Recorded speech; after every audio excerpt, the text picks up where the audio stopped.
कृष्णा कृष्ण कृष्ण हरे हरे, हरे राम राम राम हरे। श्रीमद् भगवद गीता जो कि भगवान की वाणी है, इसके 17वें अध्याय के महात्म्य के विषय में आज हम श्रवणम करें।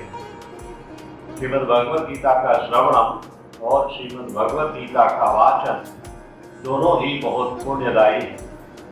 तो भगवान श्री शिव माता पार्वती को ये कथाएं बता रहे हैं जिनका उल्लेख पद्म पुराण में हुआ है। तो कहते हैं कि तुमने श्रीमद् भगवद गीता के 16वें अध्याय की असीम महिमा सुनी और अब श्रीमद् भगवद गीता के 17वें अध्याय की अमृतमयी महिमा का श्रवण करिए। ऐसा माता पार्वती से भगवान शिव कहते हैं। कोई बता सकता है जो 16वें अध्याय की कथा थी वो क्या थी? क्योंकि ये 16वें और 17वें अध्याय की कथा कनेक्टेड है एक दूसरे से। जहां उसका अंत हुआ था वहां से इसका शुरुआत हो रही है।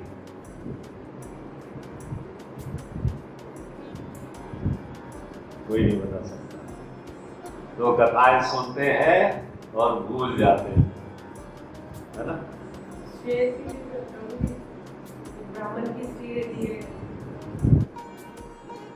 ब्राह्मण की स्त्री और शेर की 13वें अध्याय की है वो कथा, जिसका वीडियो मैंने कल परसों छोड़ा था। तो आपने वही सुन के उसको इधर चिपका दिया। हमने बताया था सौराष्ट्र सूरत नाम के नगर में खड़गबाहु नाम का एक राजा रहा करता था। पागल हाथी का जिक्र हुआ,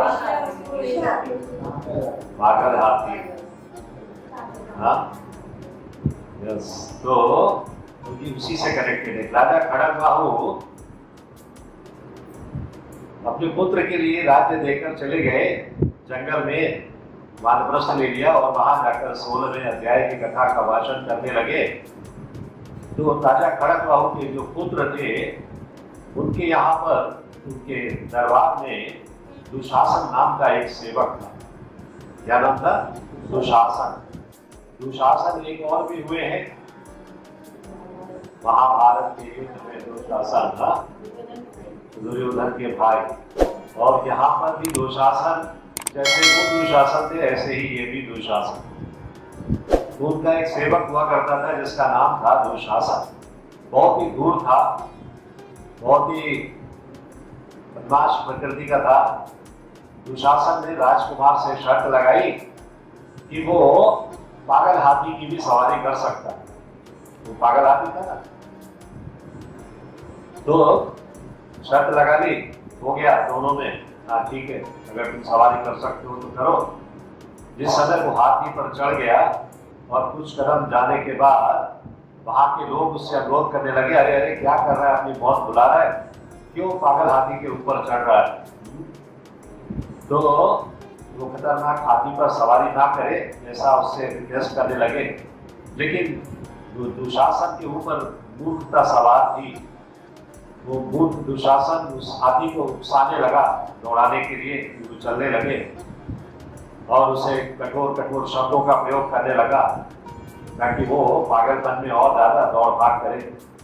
अचानक वो हाथी को बहुत क्रोध आ गया। पहले भी हमने सुना है ना कि वो क्रोध में रहता था। इधर उधर बेतहाशा भागने लगा। खुद को संभाल ना पाने के कारण दुशासन जमीन पर उस हाथी से गिर पड़ा। हाथी ने उसे कुचल दिया और दुशासन की उसी स्थान पर एट द स्पॉट डेथ हो गई। उसके बाद उस दुशासन ने एक दूसरे द्वीप में, सिंगल द्वीप में एक हाथी का शरीर प्राप्त किया। अभी हाथी पर ही सवार था अंत समय में।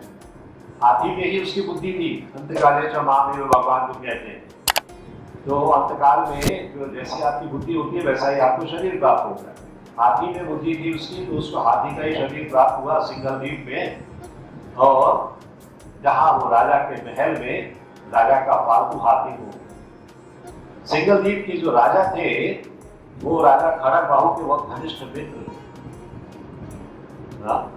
अभी राजा खड़गबाहु कहाँ है? सूरत में। मतलब उनका पुत्र है भी, वो तो चले गए हैं। सिंगल द्वीप के राजा का राजा खड़गबाहु की घनिष्ठ मित्रता थी उनसे। एक दिन सिंगलदीप के राजा ने उस हाथी को अपने मित्र राजा खड़गबाहु को उपहार के रूप में भेजने का फैसला किया। मतलब वही दुशासन वापस अभी हाथी की योनि में सिंगलदीप से फिर इसी स्थान पर आता है जहां से वो गया। और यहाँ आ गया हाथी, उसको भेंट में राजा के पुत्र ने स्वीकार कर लिया। और उन्होंने एक कोई कवि थे उनके दरबार में, उनको भी भेंट के रूप में दे दिया हाथी। ये हाथी आप इतनी सुंदर कविता करते हैं, मैं ये हाथी आपको भेंट करता हूँ। प्रसन्न हो गया वो राजकुमार, तो उसने वो हाथी किसको दे दिया? कवि को दे दिया। और उसके बाद उस कवि ने उस हाथी को 100 स्वर्ण मुद्राओं के बदले मालवा के राजा को बेच दिया। अभी हाथी की आप यात्रा देखो। आप दुशासन था, दुशासन के बाद वो हाथी बना, हाथी बनकर जिस राज्य में गया वहां से फिर इसी राज्य में वापस आया। इस राज्य के राजकुमार ने उसे एक कवि को दे दिया जो राज दरबार में कविताएं सुनाया करता था। उस कवि ने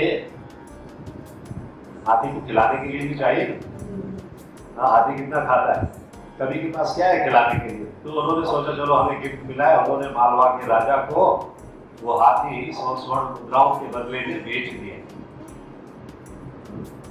थोड़े समय के बाद वो हाथी को असाध्य रोग हो गया।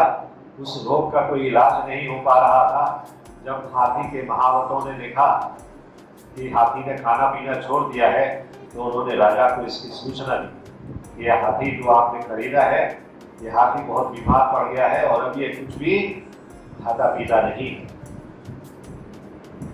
राजा को जब इस बात का पता चला तो वे बड़े से बड़े डॉक्टर्स को लेकर आए कि हाथी का इलाज हो सके। उस समय उस राजा को आश्चर्य हुआ जब हाथी ने बोलना आरंभ कर दिया। हाथी बीमार है, अस्वस्थ है, लेकिन हाथी राजा के आने पर बोलना शुरू कर देता है और क्या कहता है, हे राजन, आप बड़े पवित्र हैं, वेदों का कठोर पालन करने वाले हैं, आप सदैव श्री विष्णु के चरण कमलों की पूजा करते हैं। अतः आपको ये जान लेना चाहिए कि इस समय ये औषधियां और चिकित्सक जो आपने वैद्य लोग बुलाए हैं, ये मेरे किसी काम के नहीं। मतलब मेरा अंतिम समय आ गया है, इसलिए आप जो डॉक्टर्स बुलाए हैं, जो आपने दवा कर रहे हैं मेरी, इसका कोई भी उपाय है सफल नहीं हो।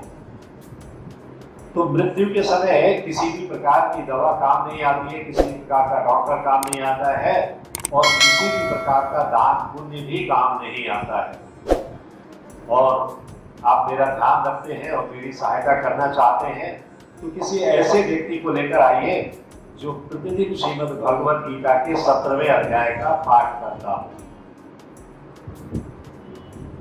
श्रीमद् भगवद गीता के 17वें अध्याय का पाठ करता हो। यदि कोई ऐसा व्यक्ति आ जाएगा तो निश्चित तौर पर मेरी सहायता हो जाएगी। उसने ये नहीं कहा कि मैं जीवित बचूंगा, उसने कहा कि मेरी सहायता हो जाएगी। क्या सहायता वो मांगता है।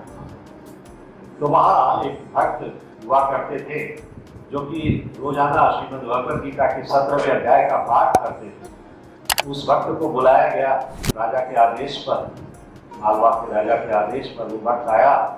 उसने 17वें अध्याय का जप करते हुए हाथी पर जल छिड़का और जैसे ही उसने जल छिड़का, हाथी ने अपना शरीर त्याग दिया।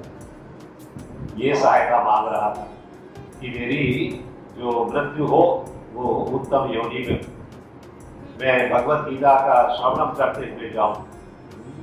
तो हाथी ने शरीर त्याग दिया और तुरंत ही उसने भगवान श्री विष्णु के समान चतुर्भुज स्वरूप प्राप्त कर लिया। जब चतुर्भुज स्वरूप प्राप्त कर लिया तो तुरंत विष्णु लोक से पुष्प विमान आ गया और उसे वैकुंठ ले जाने लगा। उस विमान में जब वो बैठ गया तो राजा ने उससे पूछा कि अपने पूर्व जन्म के विषय में मुझे बताओ, तुम कौन थे जो आज तुम्हें इतनी अच्छी गति मिली है। भगवान के दूत तुम्हें लेने आए हैं, भगवान का ज्ञान तुम्हें लेने के लिए आया है। तो दुशासन है ना, दुशासन ने सारी बातें बताकर वैकुंठ को प्रस्थान किया कि किस किस तरह से वो कितने स्थान बदलता हुआ यहाँ पर पहुंचा है। इसके पश्चात वहाँ जितने भी लोग उपस्थित थे, राजा के दरबारी, जनता, सभी ने, मालवा के राजा ने नियमित रूप से श्रीमद् भगवत गीता के 17वें अध्याय का पाठ आरंभ कर दिया।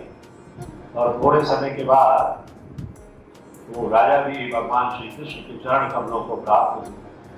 तो श्री कृष्ण भगवान ये कहते हैं कि जो कोई भी मेरी भगवत गीता का पाठ करता है वो मुझे अवश्य प्राप्त करता है। इसलिए हमें कभी भी किसी भी दशा में भगवत गीता के पाठ को छोड़ना नहीं चाहिए।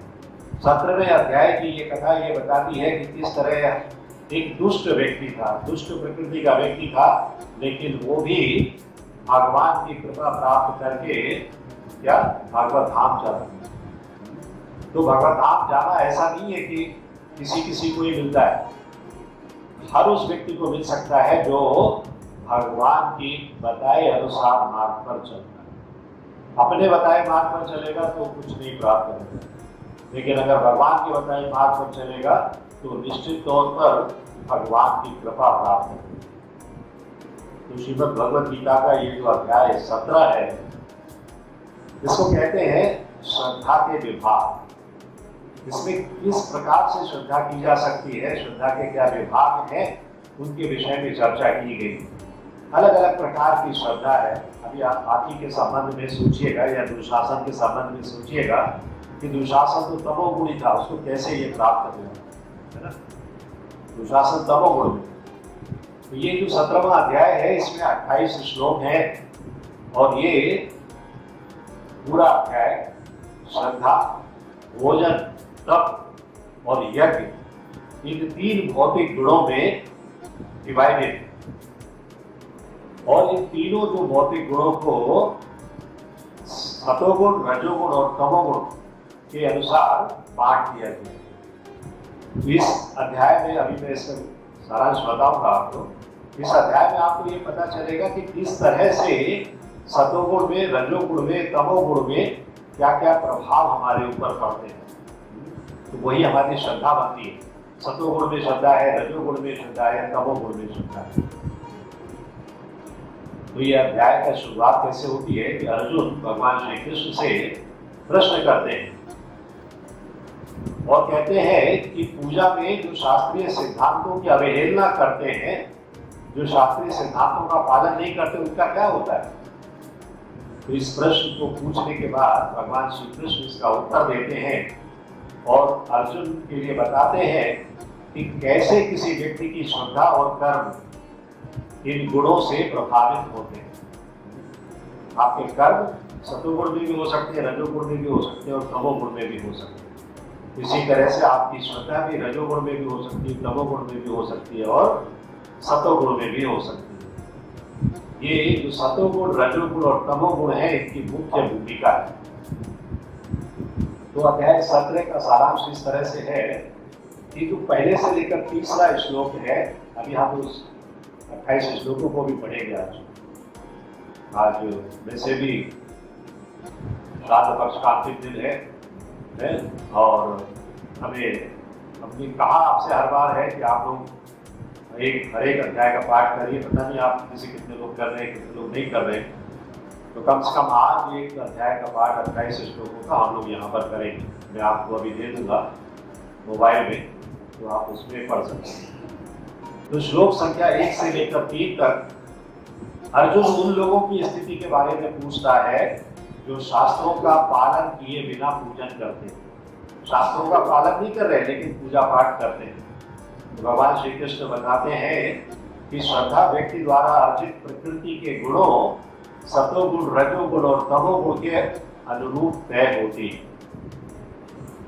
4 से 7 तक, श्लोक संख्या 4 से 7 तक भगवान कहते हैं ये प्रत्येक गुण से जुड़े प्राणियों और पूजा के प्रकारों का वर्णन किस प्रकार से होता है उसके विषय में बताते हैं। कहते हैं सतोगुण देवताओं की पूजा करते हैं, सतोगुणी व्यक्ति। जो रजोगुणी है वो राक्षसों की पूजा करते हैं और जो तमोगुणी है वो भूत प्रेतों की पूजा करते हैं। अभी श्लोक संख्या 8 से 14 में ये श्लोक जो है वो प्रकृति के गुणों के आधार पर 3 प्रकार के भोजन का वर्णन करते हैं। एक सतोगुणी भोजन कौन सा है, रजोगुणी भोजन कौन सा है और तमोगुणी भोजन कौन सा है। और जो सतोगुणी भोजन है वो आयु बढ़ाने वाला, स्वास्थ्य और सुख प्रदान करने वाला, प्रेम को बढ़ाने वाला, रसीला और दीर्घजीवी भोजन होता है। भगवान ने इसीलिए तो भगवत गीता को मैनुअल कहते हैं ना, राइट, क्यों भगवान ने हर चीज बताई है वहां पर, कैसा भोजन करना चाहिए, किस तरह का आचरण करना चाहिए, किस तरह के लोगों का संग करना चाहिए। अभी रजोगुण के भोजन के बारे में भगवान बताते हैं कि जो बहुत कड़वे होते हैं, तीखे होते हैं, गर्म होते हैं। कई लोगों को बिल्कुल एकदम लपट निकलता हुआ भोजन करने की आदत होती है। रेस्टोरेंट में आजकल जाओ ना, वो बड़ा यानी क्या क्या जलाकर केमिकल से आग निकल आ जाते हैं आपके टेबल पर, है ना, लाते हैं ना, हाँ, सिसलर। तो वो क्या है, वो रजोगुणी भोजन है। बहुत कड़वे, खट्टे, तीखे, गर्म, नमकीन या सूखे ऐसे भोजन जो रोग और कष्ट का कारण होते हैं। और तीसरे प्रकार के तमोगुणी भोजन जो बासी होते हैं, अप्रिय होते हैं या खराब होते हैं, जो मनुष्यों के लिए अशुद्ध माने जाते हैं। तो ये 8 से लेकर 14 तक इनका वर्णन भगवान ने किया है। और श्लोक संख्या 15 से 19 तक में ये 3 प्रकार की तपस्याओं का वर्णन करते हैं।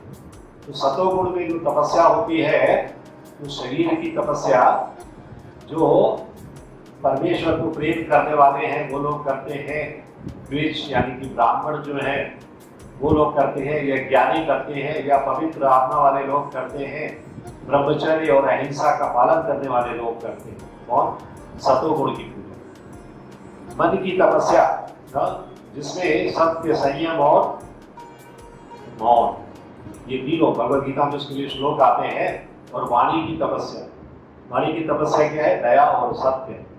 तो ये सारे गुणों वाले व्यक्ति जो है वो सतोगुण में तपस्या करते हैं। और जो रजोगुण में तपस्या करने वाले हैं वो अभिमान में, यश में, धन में, सम्मान के लिए तप करते हैं। और तमोगुणी व्यक्ति जो है वो मूर्खतावश, आत्मपीड़ा या हानिकारक कार्यों से तप करते हैं।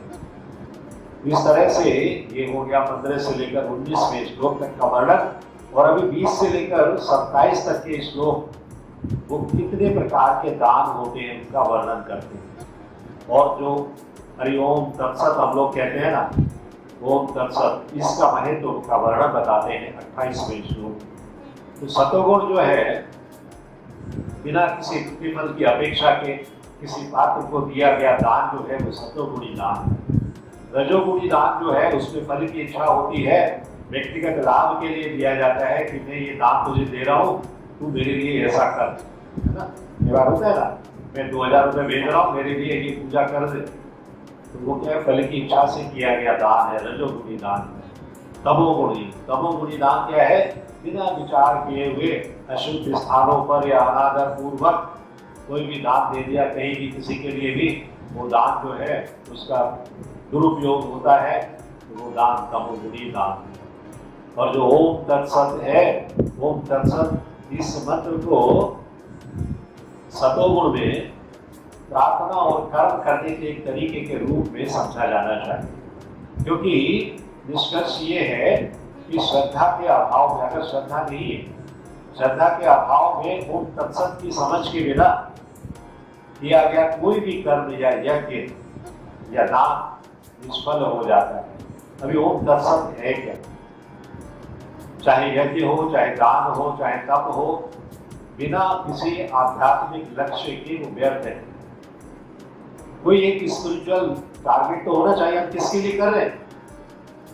अगर वो टारगेट नहीं है तो वो बेकार है। अतः इस श्लोक में भगवान बताते हैं कि प्रत्येक कार्य कृष्ण भावना मृत में रहकर ब्रह्म के लिए किया जाना चाहिए। परब्रह्म कौन है, भगवान श्री कृष्ण। तो संपूर्ण वैदिक साहित्य में जो श्रद्धा बताई गई है ना, उसको रिकमेंड किया गया है कि बिना श्रद्धा के कुछ नहीं हो सकता है। तो भगवान में जो सुप्रीम पर्सनालिटी ऑफ गॉड है उसमें श्रद्धा रखते हुए उनको ओम तत्सत एड्रेस करते हुए फिर आप दान करो, कोई भी तप करो, कोई भी कर्म करो, तो वो सर्वश्रेष्ठ मार्ग है। मनुष्य को ये जो मार्ग है ना, इस मार्ग पर चलने के लिए किसी बोनाफाइड गुरु, प्रामाणिक गुरु का आश्रय लेना चाहिए और तब सभी प्रकार से सफलता मिलती है। बद्ध अवस्था में लोग अपने मन से कुछ भी करते रहते हैं। हाँ, ये पूजा हो गई, वो पूजा हो गई, लेकिन वो पूजा तमोगुणी पूजा के अतिरिक्त और कुछ नहीं। सतोगुणी पूजा की जानी चाहिए और भगवान को समर्पित होनी चाहिए। इसलिए हम सभी लोग कृष्ण भावनामृत को ग्रहण करें और भगवान को लक्ष्य करके इस 17वें अध्याय का पाठ करें, तो हमें हर हालत में सफलता हमारे कार्यों में मिलने वाली है। हरे कृष्णा कृष्ण कृष्णा हरे हरे, हरे Ram Ram Ram Hare Hare. If you like this video, press the like button and share it with your family and friends. If you want to watch more such videos, please subscribe to our channel, and for getting updates, press the bell icon.